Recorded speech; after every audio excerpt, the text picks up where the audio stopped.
اور اپنے بیٹوں کی طرح ان کی تربیت و پرورش کی جاتی تھی۔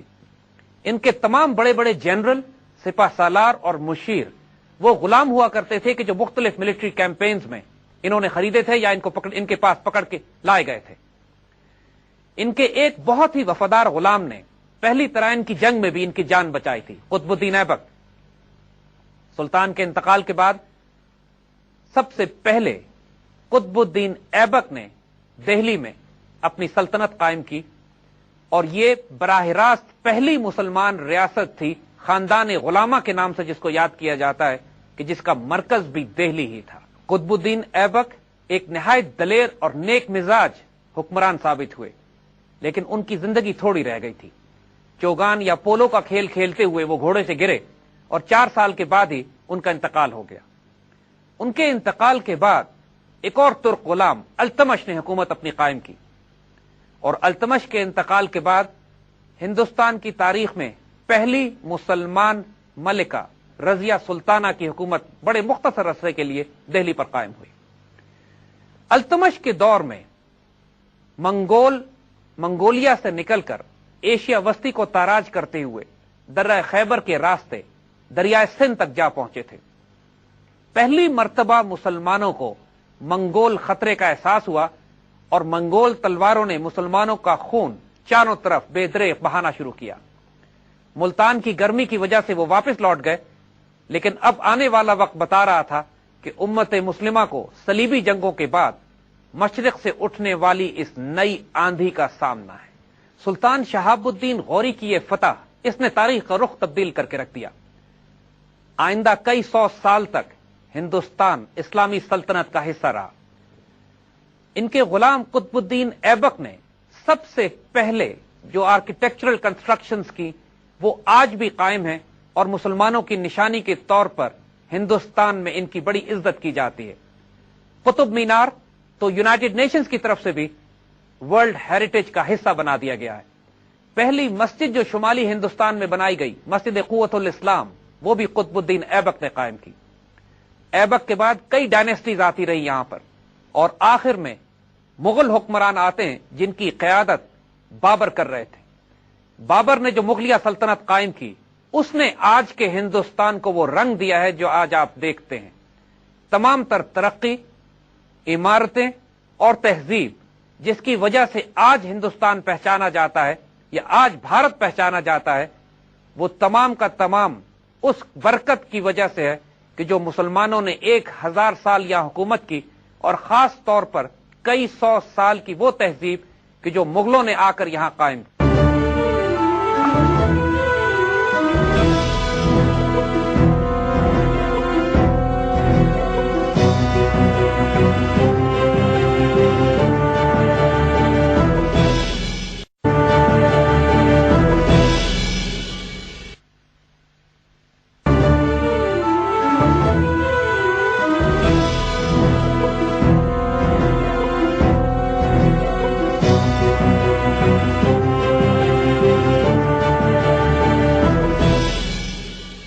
مغلوں کا دور ہندوستان میں ایک باہمی رواداری، امن، محبت اور میوچل کو ایگزسٹنس کے لیے ایک مثالی دور سمجھا جاتا ہے۔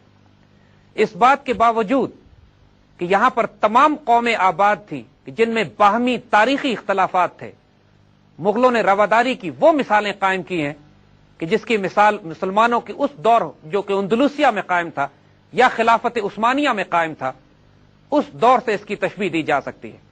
کوئی ہندو مسلم فساد نہیں ہوئے، کوئی یہاں پر مائنورٹیز کو پرسیکیوٹ نہیں کیا گیا، کوئی شودروں اور دلتس کے ساتھ ویسا ظالمانہ سلوک نہیں کیا گیا جو خود ان کی اونچی ذات کے برہمن ان کے ساتھ کرتے ہیں، اور نہ ہی مائنورٹی قوموں کے ساتھ ظلم و ستم یا تلوار کے زور پر ان کو مسلمان کرنے کی کوئی روایت جاری کی گئی۔